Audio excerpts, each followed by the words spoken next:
Em 940 a.C., uma batalha épica estava sendo travada entre os atenienses e os persas.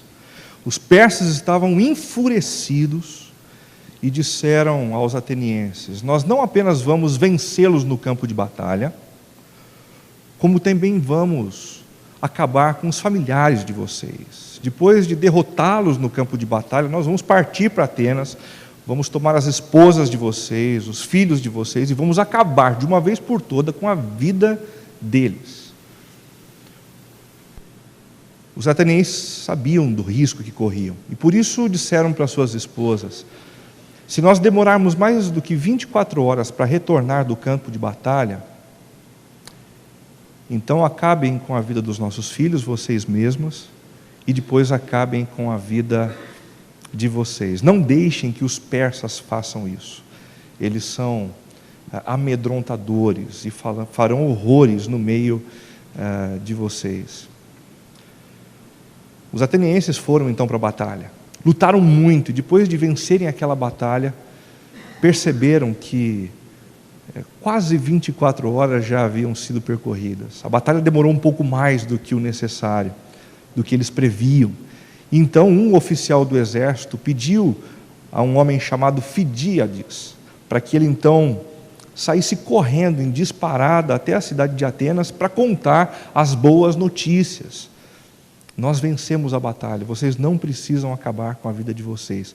E aquele homem percorreu 42.195 metros numa corrida impressionante. E ao chegar na cidade de Atenas, ele deu a boa notícia. Ninguém precisou se matar, mas no final daquela grande jornada, ele acabou perdendo a sua vida. Essa é a história da primeira maratona.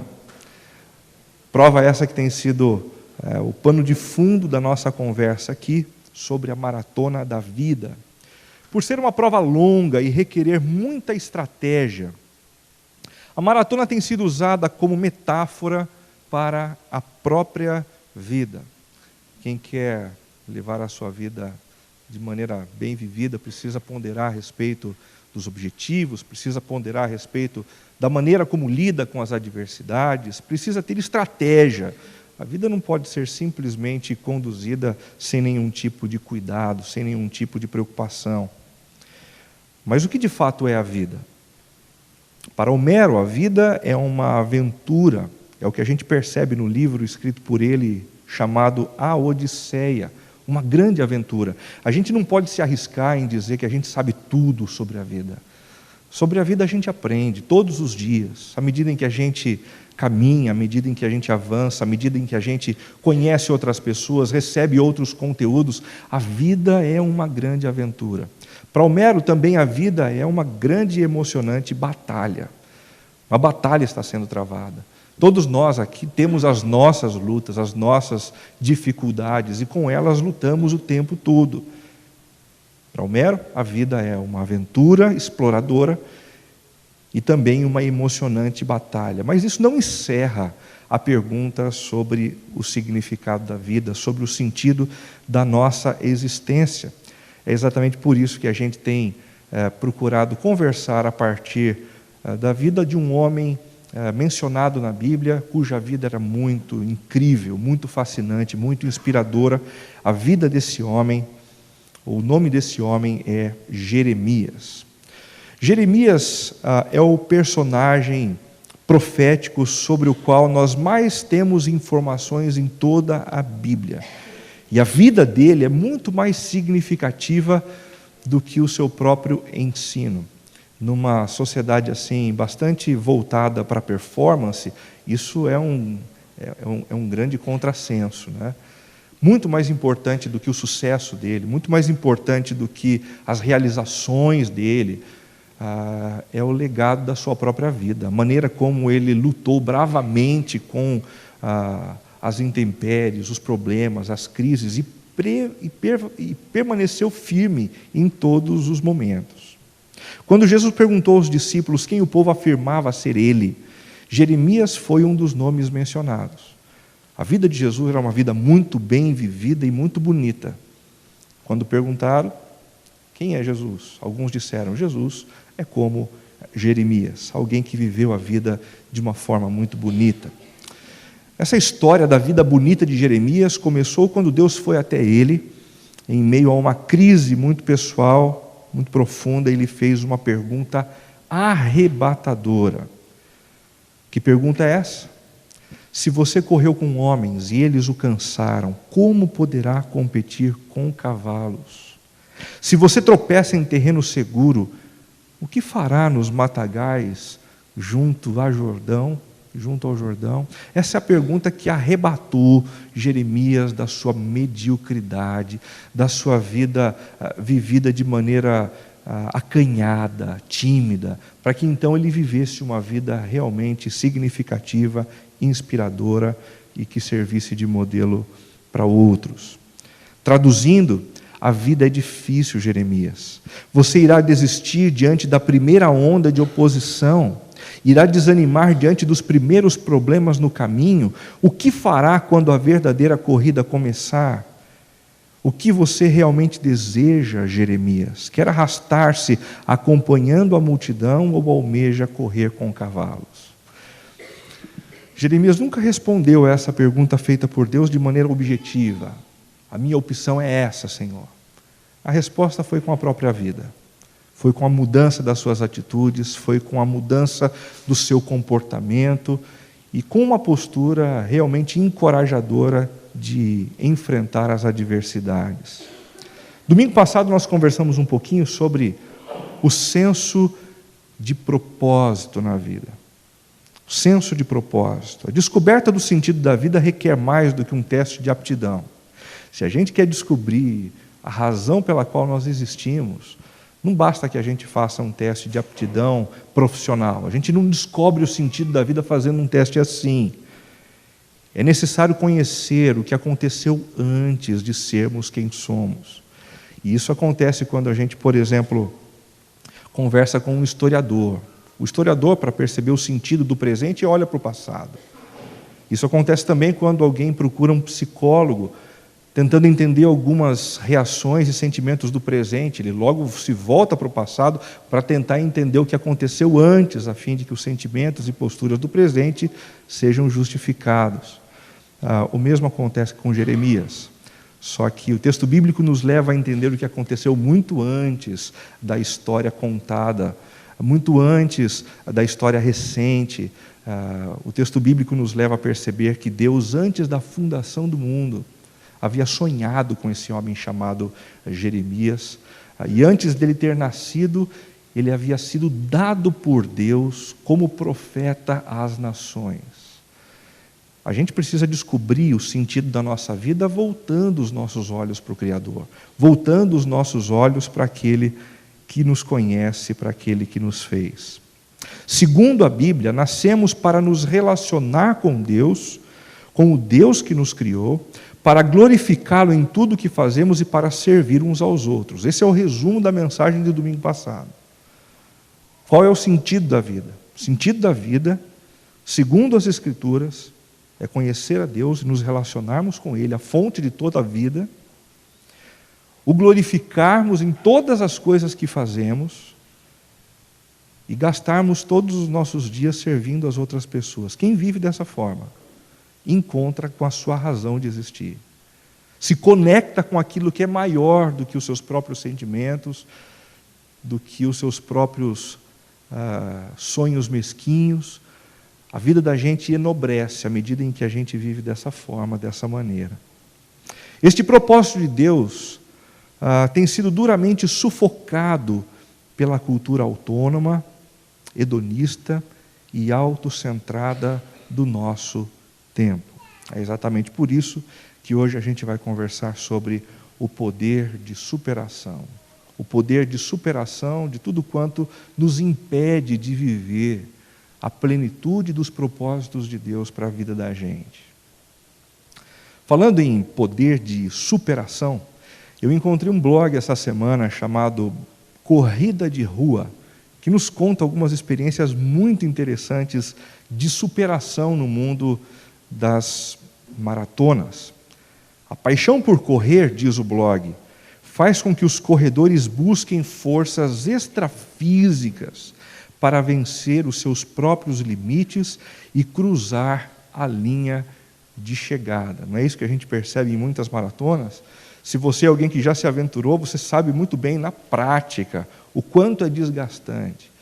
Alguns maratonistas dizem que depois dos 30, 32 mil metros, aí já não é perna, aí já não é pulmão, aí o que reina é o entusiasmo, é a determinação, superando muitas vezes as condições físicas para a conclusão de uma prova. Em 2007, por exemplo, na Maratona de Chicago, o obstáculo maior foi o calor. Com picos de mais de 35 graus, 300 atletas que participaram dessa prova precisaram de atendimento médico. E um deles acabou a prova morto. Em 2014, nos Jogos de Commonwealth, na Escócia, a Beata Naigambo perdeu as forças e desmaiou. Ela estava chegando no final da prova, perdeu as energias, perdeu o sentido, caiu e desmaiou. Em seguida, sem permitir que os oficiais da prova se aproximassem dela, ela levantou e conquistou o 11º lugar naquela maratona. Em 2015, na maratona de Austin, nos Estados Unidos, a queniana Yvonne Ngetchi, de 29 anos, terminou os 42 metros da prova engatinhando. Ela caiu, perdeu as energias, espasmos na perna. Algumas pessoas se aproximaram para ajudar, ela disse não. E ela conclui 42 metros, engatinhando na direção da linha final. Mas uma das cenas mais emocionantes da história dessa prova, certamente foi a da suíça Gabriele Andersen, nas Olimpíadas de Los Angeles, em 1984. Você se lembra disso? Ela perdeu as suas forças, teve espasmos no corpo inteiro, e ela percorreu toda a distância dentro do estádio, mancando, toda torta, com o estádio todo de pé, aplaudindo o esforço e o poder de superação que ela demonstrou. Segundo Bivan Docherty, triatleta neozelandês, a dor do arrependimento é muito pior do que a dor de empurrar você mesmo. Será que vale a pena lutar tanto em algumas coisas na vida? Será que vale a pena a gente se esforçar tanto? A gente derramar suor, a gente derramar lágrimas e não desistir? Vale a pena? Diz esse triatleta, a dor do arrependimento é muito pior do que a dor de empurrar você mesmo no meio de uma situação difícil e repleta de obstáculos. A nossa cultura é uma cultura de desistência. A nossa cultura é uma cultura que nos impele a abrirmos mão dos desafios da vida e a entregarmos os pontos ao menor sinal de problemas e ao menor sinal de adversidades. A cada dia abrimos mão mais rápido das nossas amizades. Você já percebeu isso? Basta que uma decepção surja, basta que um problema aconteça na relação entre a gente e uma outra pessoa, e então a gente rompe, a gente corta o contato, a gente deixa de acreditar, a gente não se encontra mais. Como as nossas amizades têm estado descartáveis no tempo da gente, não é verdade? A cada dia também abrimos mão muito rápido das nossas relações conjugais. Eu li uma reportagem ao longo dos últimos dias que afirma que 56% dos divórcios, dos casamentos do nosso país que acabam em divórcio, eles não chegam nem a 15 anos. Nem a 15 anos.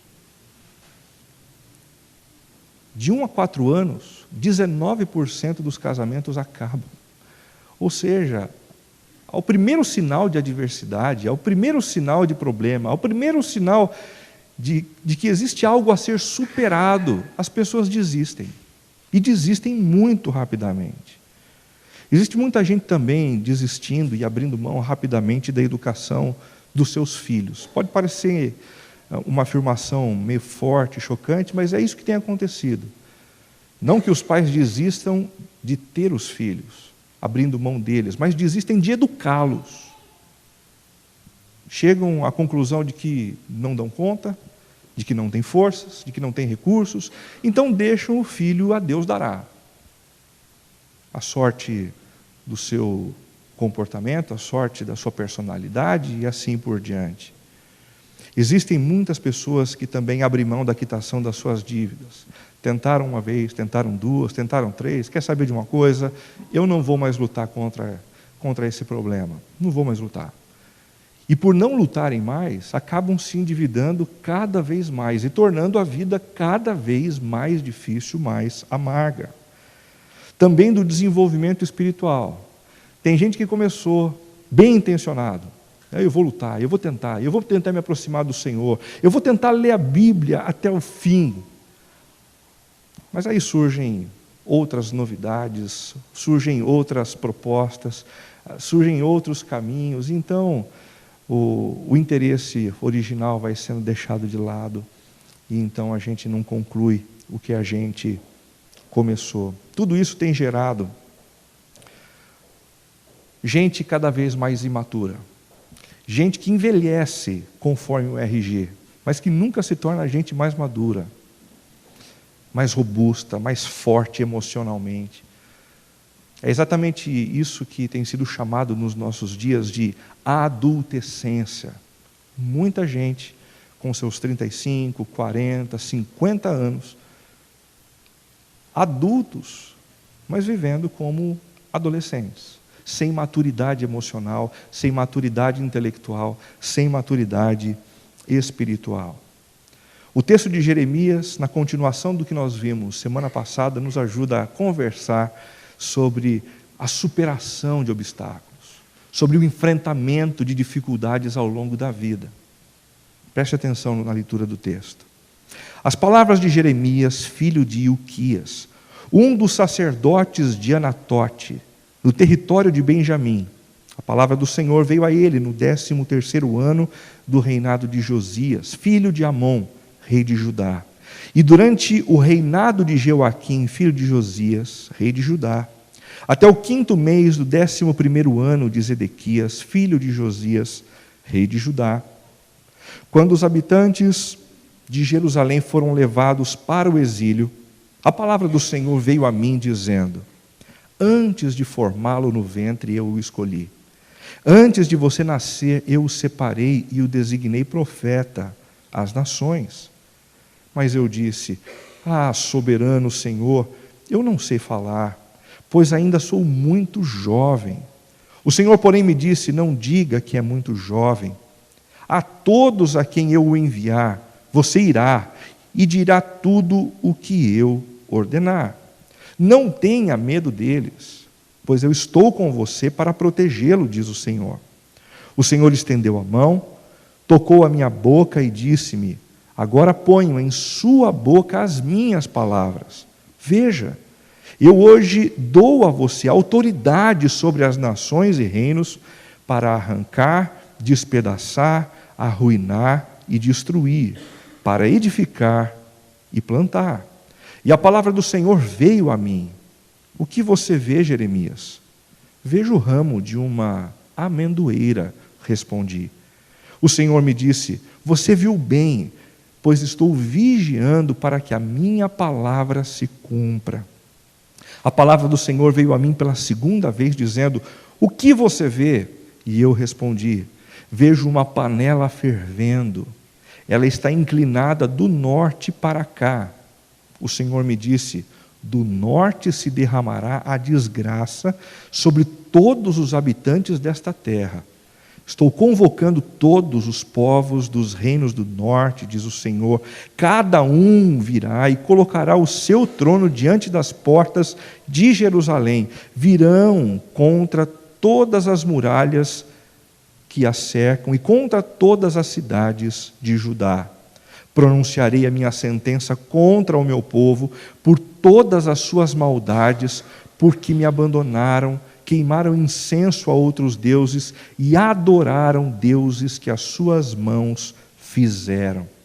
E você prepare-se, vá dizer-lhes tudo o que eu ordenar. Não fique aterrorizado por causa deles, senão eu o aterrorizarei diante deles. E hoje eu faço de você uma cidade fortificada, uma coluna de ferro e um muro de bronze contra toda a terra, contra os reis de Judá, seus oficiais, seus sacerdotes e o povo da terra. Eles lutarão contra você, mas não o vencerão, pois eu estou com você e o protegerei, diz o Senhor. Esse capítulo 1 é chamado de o capítulo do chamamento de Jeremias como sendo um profeta do Senhor. O que é a essência e o ofício de um profeta? O que um profeta, na verdade, é? O profeta é aquele que vê o que nem todos veem. É aquele que enxerga o que não é óbvio, o que a gente não consegue apalpar, mas que é importante, real e estabelece a realidade maior sobre todas as coisas. Primeiramente, um profeta vê que Deus existe, que Deus está vivo e que Ele está ativo no planeta. E em segundo lugar, o profeta vê que o mundo tem se afastado de Deus. Essas são as duas coisas que um profeta vê. As duas coisas mais importantes que estão sempre nos olhos de um profeta. Ele vê Deus, ele enxerga Deus, e ele enxerga a distância do coração dele e do coração das demais pessoas, desse Deus que está entre nós. A vocação do profeta surge exatamente aí. A vocação dele é convocar as pessoas a se voltarem novamente a Deus, a fim de se relacionarem com Ele e constantemente se tornarem pessoas que vivem uma vida melhor, pessoas mais humanas, conforme o que Deus mesmo previu desde o momento da nossa criação. Essa é a vocação de um profeta. Portanto, ser um profeta, sem dúvida alguma, é uma vocação especial. É uma vocação bonita. É uma vocação que conecta pessoas completamente avessas a Deus com o Senhor que as criou. Isso traz sentido para a vida das pessoas. O Dr. Eugene Peterson, falando a respeito disso, afirma o seguinte: um profeta leva as pessoas a conhecer a Deus, quem Ele é, as suas características, as suas palavras, as suas ações. Ele nos desperta de nossa sonolência, ou de nossa sonolenta complacência, de modo a enxergarmos o atordoante drama que é a nossa existência, empurrando-nos para o palco, a fim de que desempenhemos os nossos papéis. Não há dúvida nenhuma, diante disso, de que o papel de um profeta é um papel muito bonito, é um papel muito especial. É um papel que gera benefício objetivo na vida de muita gente. Eu mesmo já fui alvo desse trabalho profético por parte de muita gente. Quantas não foram as vezes em que eu ouvi uma mensagem e aquilo calou fundo no meu coração, aquilo repaginou a minha história, mudou os rumos da minha vida, da minha existência. Eu me lembro de uma série que eu participei em Campinas, ouvindo o pastor Ricardo Agreste pregar, falando a respeito do sentido da vida. Como aquela série mudou a maneira de eu mesmo enxergar a minha vida, enxergar os meus desafios. Aquilo me arrebentou e me recriou de dentro para fora. Mas ser um profeta não é apenas uma vocação especial. Ser um profeta também é uma vocação muito inglória. E você sabe por quê? O mesmo Dr. Eugene Peterson diz o seguinte: o profeta suscita a nossa ira ao rejeitar nossos eufemismos, revelar nossos disfarces e então trazendo à tona nossos atos mais cruéis e motivos egoístas, exibindo-os onde todos possam vê-los. Por conta da natureza do seu próprio ofício, quando um profeta fala, ele muitas vezes cria inimigos. Porque ele toca em áreas da vida das pessoas e essas pessoas não estão muito interessadas em conversar sobre esses assuntos, a rever algumas posturas. Um profeta não é muito bom para fazer amigos, não. Normalmente ele cria muita inimizade. É isso que acontece com muitos dos profetas que a gente tem na Bíblia. Eu me lembro, alguns anos atrás, num dos encontros com o pastor David Nicholas, pastor fundador da Spanish River Church, ele disse assim para mim: Renato, você é muito relacional, hein? Toma cuidado com isso. E eu disse: toma cuidado por quê, pastor? Ele disse: você não foi chamado para fazer amigos. Eu disse: espera um pouquinho, como assim? Como eu não fui chamado para fazer amigos? Ele disse: você foi chamado para fazer discípulos de Cristo. E em meio ao desafio de fazer novos discípulos de Cristo, alguns se tornarão seus amigos, Renato. Outros, não. Pelo contrário, alguns se tornarão muito avessos a você, ao seu discurso, à sua mensagem. Isso é uma dinâmica que aconteceu na vida de todos os profetas. De todos. Inclusive do próprio Jesus, que foi morto por conta daqueles que não aguentaram a força do seu anúncio. Mas ser profeta não é apenas algo muito encantador e especial e também algo inglório. É uma vocação dentre outras. Existem muitas outras vocações especiais, existem muitas outras vocações que são inglórias também. Certa vez, um sapateiro convertido perguntou a Lutero, reformador do século XVI, o que ele poderia fazer para servir melhor a Deus e ser um cristão melhor. Talvez na cabeça desse sapateiro existisse aquela dúvida: será que ele vai pedir para que eu me torne um clérigo? Será que ele vai pedir para que eu me torne um pastor? E a resposta de Lutero foi: se você quer ser um cristão melhor, faça um bom sapato e venda por um preço justo. Com isso, Lutero estava querendo dizer: ninguém precisa, para servir melhor ao Senhor, abandonar a sua profissão. Pelo contrário.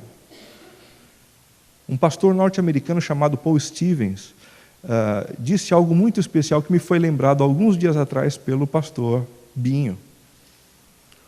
Os ministérios que a gente tem dentro de uma comunidade cristã, gente que prega, gente que cuida das crianças, gente que cuida da recepção, é ministério tipo B.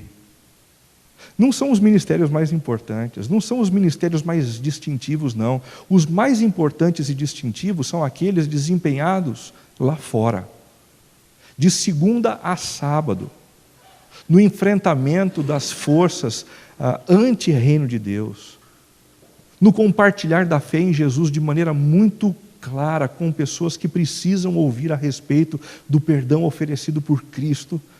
Esses ministérios, o do advogado, o do médico, o do engenheiro, o do professor, esses sim são ministérios do tipo A, realmente importantes e de fronte de batalha. Não obstante a beleza do seu chamamento, Jeremias disse não, rejeitando a um chamado belíssimo do Senhor. Ah, soberano Senhor, disse ele, eu não sei falar, como é que eu vou ser profeta? Eu sou pesado de língua. E além do mais, eu sou ainda muito jovem. Ao afirmar que não sabia falar, o que ele estava tentando dizer, na verdade, é que ele não tinha uma mensagem própria. Quando ele olhava para Israel, quando ele olhava para Judá, ele não conseguia pensar em algo realmente significativo e importante para dizer. Senhor, como é que eu vou ser profeta? Como é que eu vou ser pastor dessas pessoas se eu não tenho o que dizer a elas? Justo.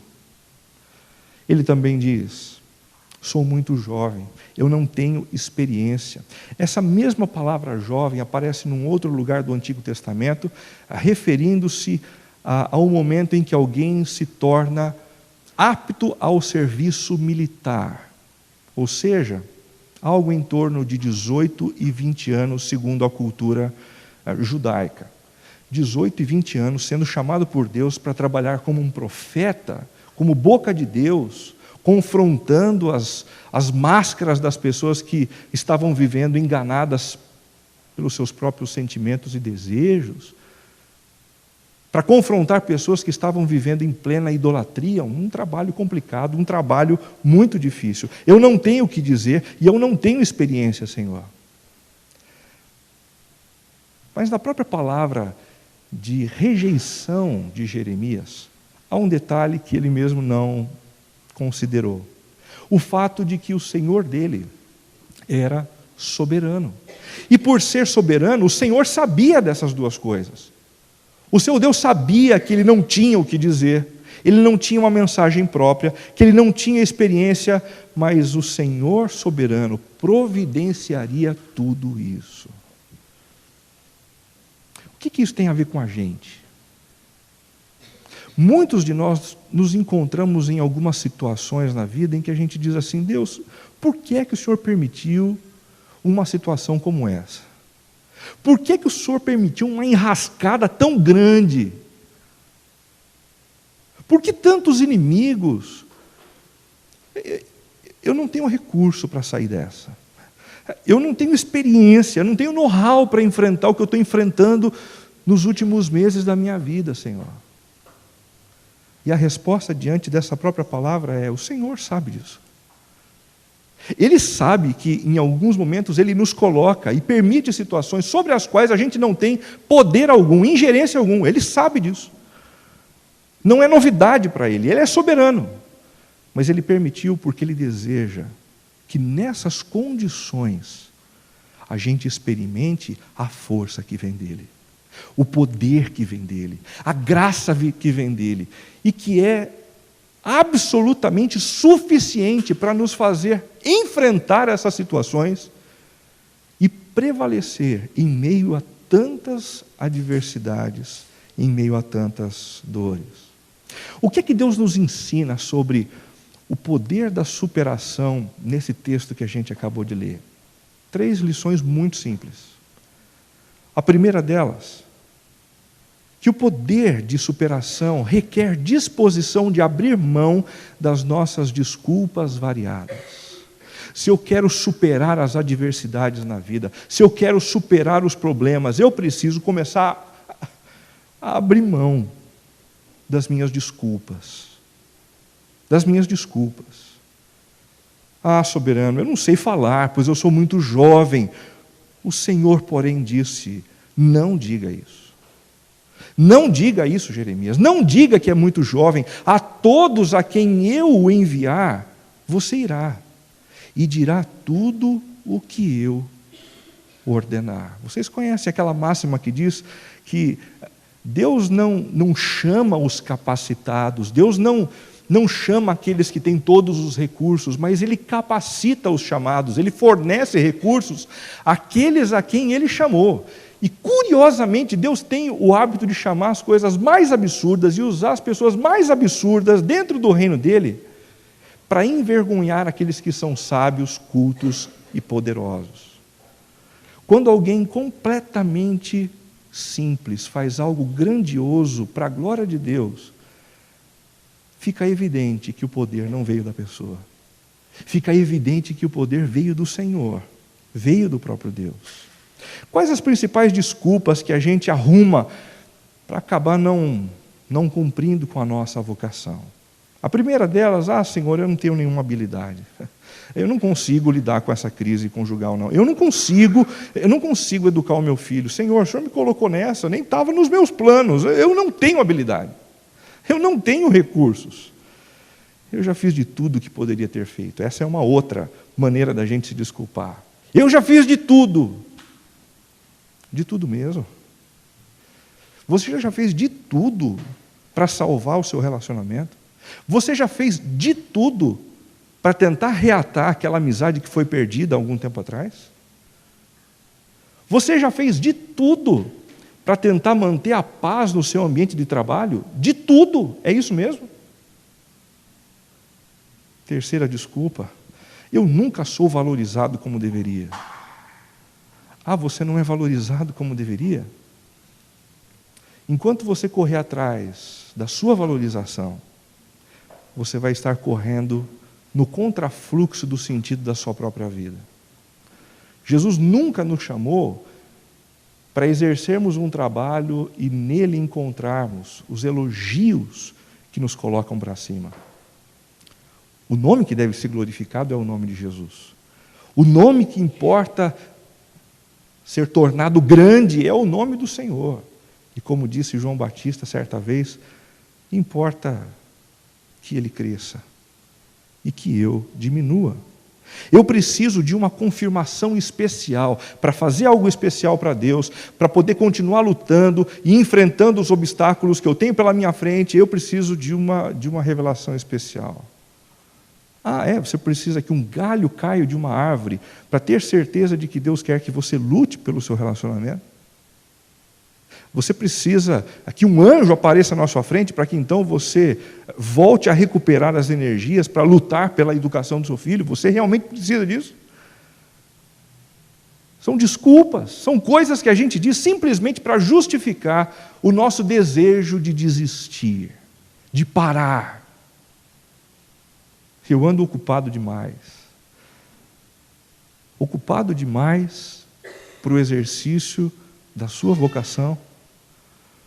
Não existe nada mais importante do que fazer aquilo para o qual nós nascemos.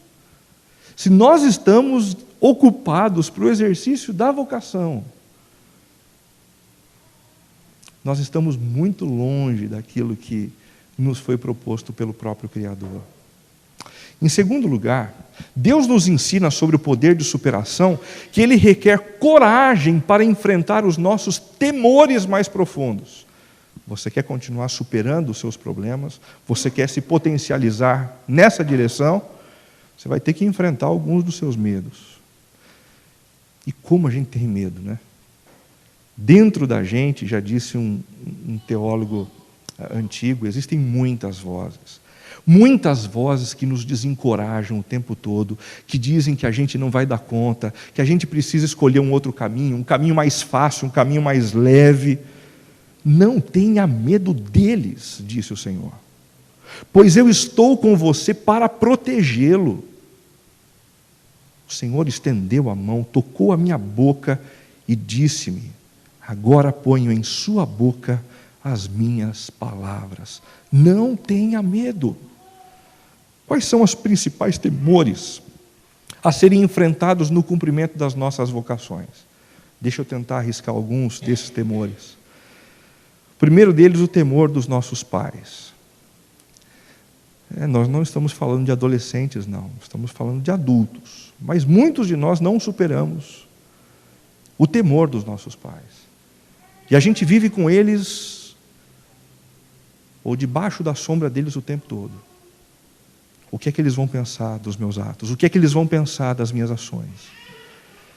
Alguns dos nossos pais nem vivem mais, mas nós vivemos engessados, como que paralisados diante de algumas coisas que nós ouvimos no nosso passado. É muito difícil a gente superar aquilo que os nossos pais foram. É muito difícil superar aquilo que os nossos pais creram. É muito difícil superar os pecados dos nossos próprios pais. Superá-los é uma tarefa muito mais difícil do que a gente imagina. Há também como temor a ser enfrentado no nosso coração o temor dos nossos estigmas. A gente ouviu coisas no nosso passado sobre a nossa vida, que às vezes é difícil de deixar passar. Você não consegue, você não pode, você não tem forças, você não é ninguém. Algumas dessas palavras ficam ecoando aqui dentro, causando prejuízos enormes na nossa vida. Você é uma dessas pessoas.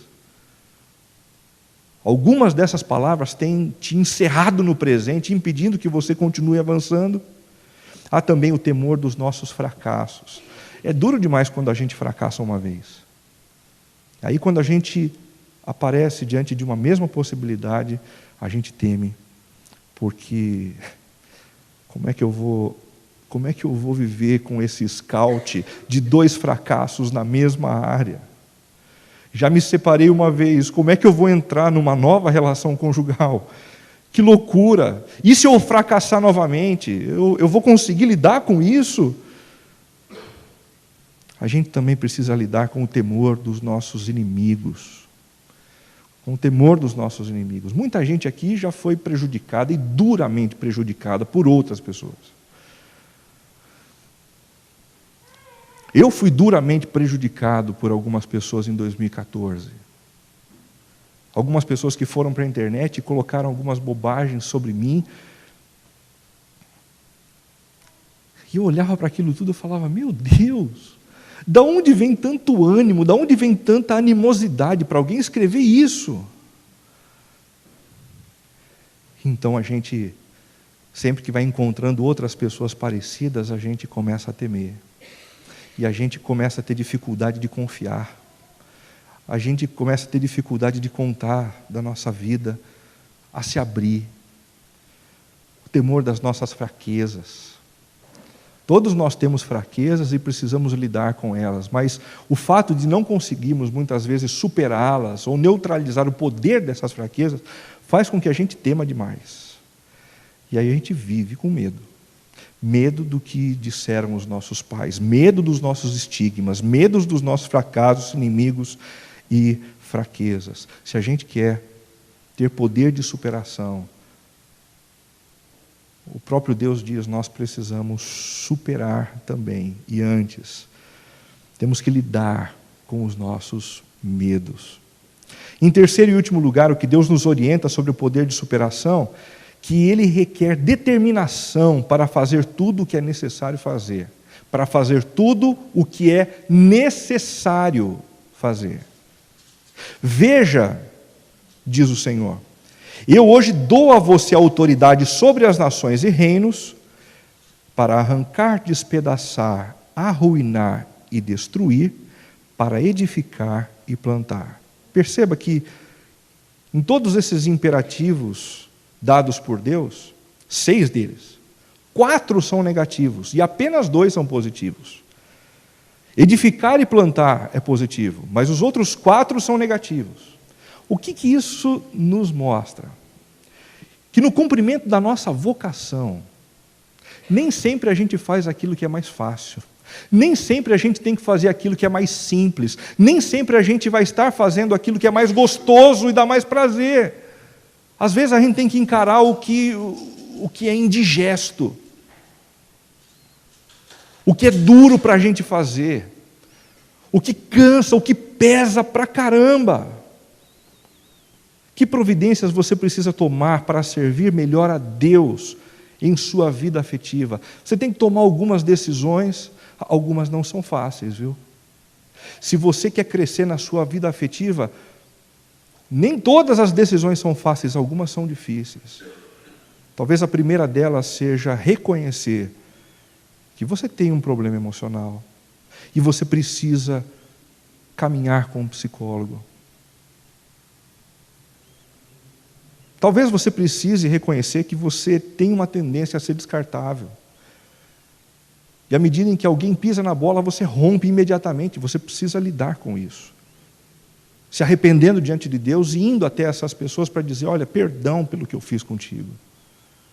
Eu fiz o que eu não deveria fazer. Eu sei, isso é duro, isso é complicado, isso nos move das nossas zonas de conforto, mas é o necessário. Deus nos deu autoridade para isso. Que providências você precisa tomar para servir melhor a Deus em seu casamento? Algumas providências são maravilhosas, né? Tomar um café gostoso, um café da manhã, olhando nos olhos, ter uma boa noite de prazer. Mas às vezes o que é necessário não é gostoso. E então eu tenho que confessar um pecado à minha esposa ou ao meu marido que anda emperrando o nosso relacionamento. Eu preciso pedir perdão por algo que eu fiz no passado e que colocou um obstáculo no nosso relacionamento. Eu preciso conversar sobre essas coisas, eu preciso pedir perdão. Que providências mais em relação aos seus filhos? Talvez a providência difícil seja ter de diminuir um pouquinho o ritmo de trabalho, desacelerar um pouquinho, ganhar um pouco menos de dinheiro, para poder estar com eles, para poder estudar com eles, para poder passear com eles. Em relação à sua vida profissional, existem algumas coisas gostosas de fazer no ambiente profissional, mas outras nem tanto. Talvez você não esteja nem um pouco interessado e desejoso em continuar estudando, em fazer uma pós-graduação, em fazer um mestrado, em ler um novo livro. Mas olha, a gente está vivendo um dos momentos mais complicados para a nossa vida profissional. Você não vai ler? O nível de competitividade tem crescido avassaladoramente no ambiente do mercado de trabalho. Você não vai se especializar. Você vai parar por quê? E em sua comunidade cristã, a sua igreja? Nem todos que estão aqui pertencem a essa comunidade, são integrantes dessa comunidade, mas tem outras comunidades. O que é que precisa acontecer de significativo para você consolidar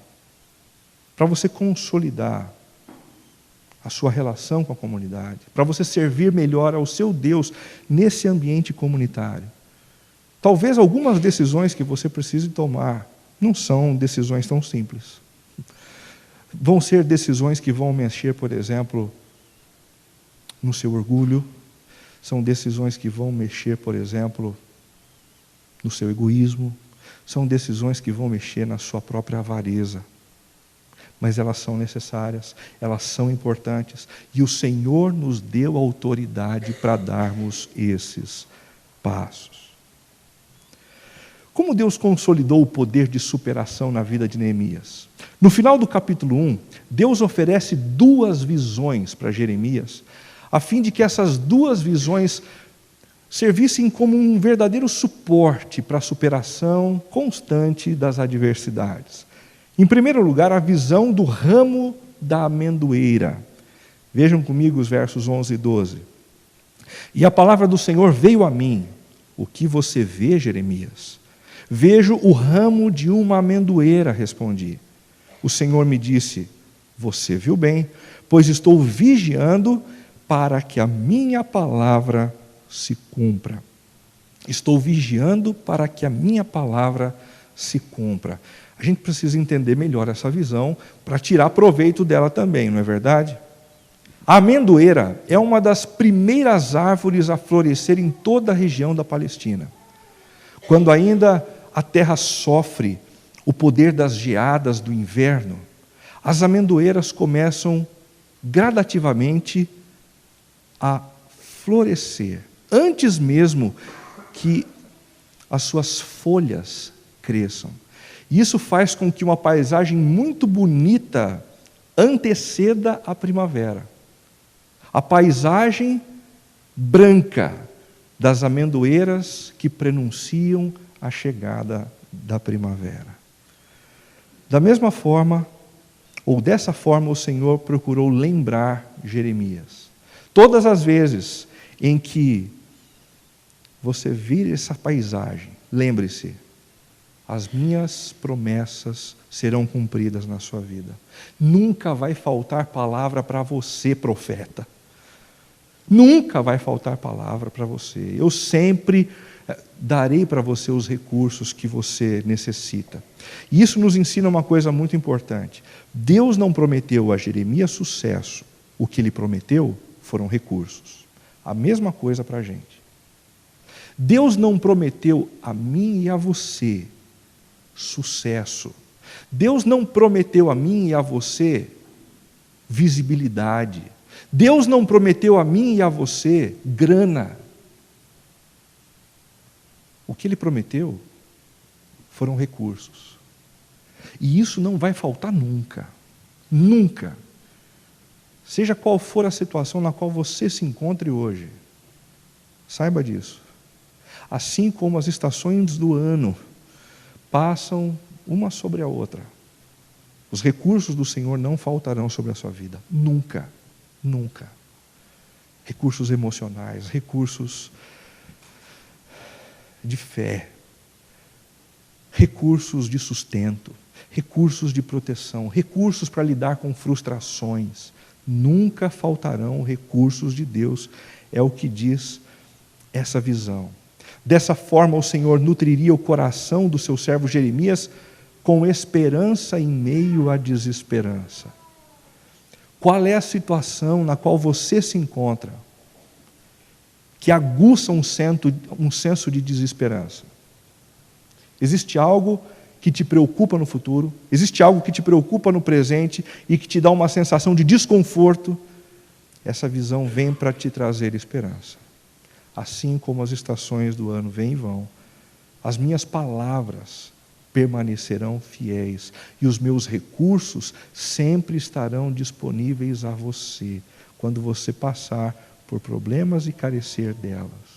É exatamente por isso, gente, que quando a gente vê alguém enfrentando uma baita de uma dificuldade, a gente olha e diz assim: como essa pessoa consegue enfrentar esse problema? Eu desistiria muito antes, eu acabaria com a minha própria vida. Por que essa pessoa não faz assim? Porque essa pessoa recebeu recursos da parte de Deus que eu não recebi, por não estar passando e não estar carecendo desse recurso. O Senhor sempre estará ao nosso lado, sempre.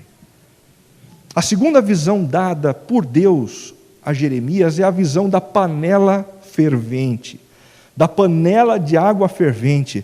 A palavra do Senhor veio a mim pela segunda vez dizendo: o que você vê? Eu respondi: vejo uma panela fervendo. Ela está inclinada do norte para cá. O Senhor me disse: do norte se derramará a desgraça sobre todos os habitantes da terra. Sobre todos os habitantes da terra. O que significa essa visão e qual é a importância dela para nós? A panela fervente e inclinada do norte para o sul apontava para os inimigos prontos para a invasão das terras do Senhor. Do norte viriam inimigos, do norte viriam invasores, do norte viriam aqueles que com poder tentariam subjugar o povo do Senhor. Essa não era nenhuma novidade, mas era uma realidade que deveria ser encarada pelo profeta e pelo povo. Deus havia permitido isso porque o povo havia se envolvido com deuses estranhos e com a idolatria. Às vezes a gente acha que a gente pode levar a nossa vida do jeito que a gente quiser, fazendo o que nos dá na telha, sem que isso comprometa o curso da nossa existência. Isso é mentira. Porque quando o Senhor nos vê, nos afastando demais dEle, Ele se sente na obrigação, como Pai, de permitir algumas situações para que a gente então retorne. Uma palavra como essa vem para nos alertar. Uma palavra como essa é recebida pelo sábio como um alerta importante. E então ele volta para Deus, ele volta para o convívio comunitário, ele volta para o centro da vocação, porque nós não podemos correr do Senhor. Do contrário, providências precisam ser tomadas para isso. Esta visão deu a Jeremias uma visão realista do mundo ao seu redor e do mal sempre iminente. Perceba que coisa interessante, duas visões, uma para dizer, Deus está vivo e presente, Ele é um profeta. E a segunda para dizer, viu, o mundo em que a gente vive é um mundo completamente desconectado de Deus. Violência não vai ser uma surpresa, problema relacional não vai ser uma surpresa, fome não vai ser uma surpresa, gente indigesta não vai ser uma surpresa. Decepções não serão surpresas. Fracassos não serão surpresas. Com essas duas visões, o Senhor coloca os pés do profeta no chão e, ao mesmo tempo, com os olhos naquilo que transcende a realidade. Deus estará comigo para me ajudar em meio às adversidades mais profundas. Concluindo, você já se deu conta de que por mais que tentemos buscar a Deus, viver para a glória dele e em serviço aos outros, acabamos fazendo exatamente o contrário? Ou isso só acontece comigo? As nossas intenções muitas vezes são boas, mas aí a gente se envolve com outras coisas, aí a gente acaba gostando de outras. E aí a gente começa a querer confrontar o que Deus pensa sobre a minha vida e eu começo a agir exatamente no contrário.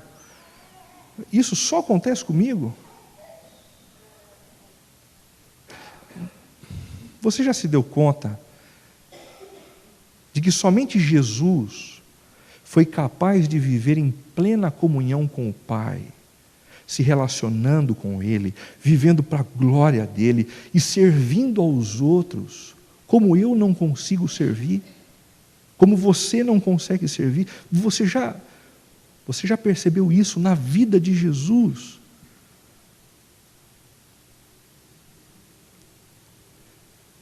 Em terceiro lugar, você já se deu conta de que um dia o Jesus inocente, que não deveria morrer porque ele não tinha pecados, assumiu o nosso lugar na cruz do Calvário, morrendo a nossa morte, a fim de nos conceder perdão e vida eterna?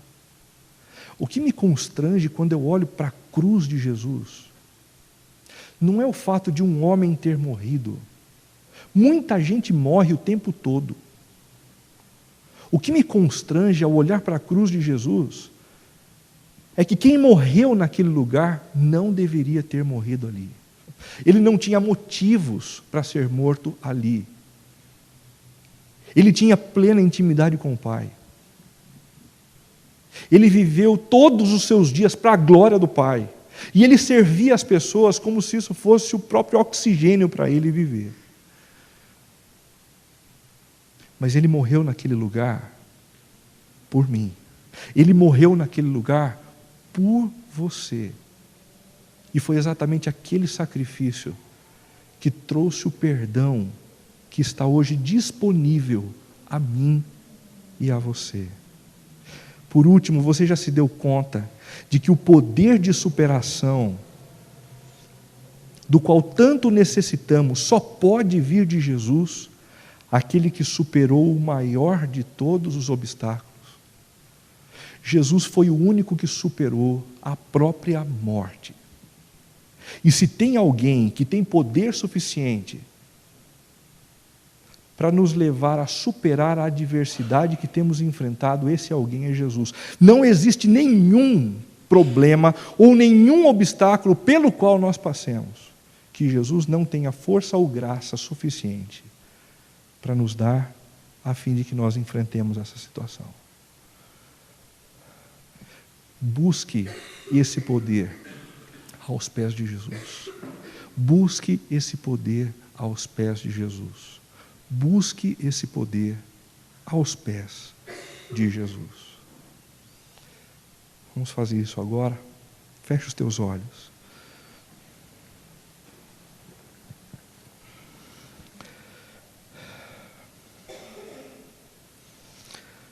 Senhor Jesus,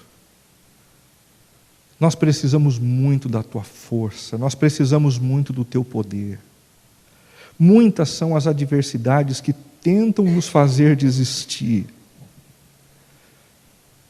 A desistir no ambiente profissional, a desistir na vida conjugal, a desistir na criação dos nossos filhos, a desistir no desenvolvimento da fé, na transformação da nossa própria vida segundo o Teu querer. Não permita, Pai, que o desânimo tome conta de nós. Não permita que os nossos olhos se encerrem nas adversidades e nos problemas.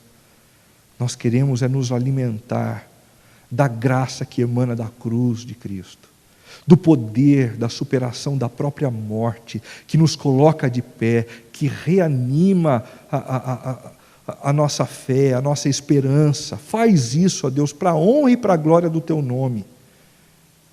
Ajuda aqueles que estão presentes aqui, nesta noite, ó Deus, a superarem as suas próprias limitações, a superarem os seus medos, a superarem os estigmas, a superarem tudo quanto, ó Deus, tende a impedi-los de uma vida plena na Tua presença, Pai querido.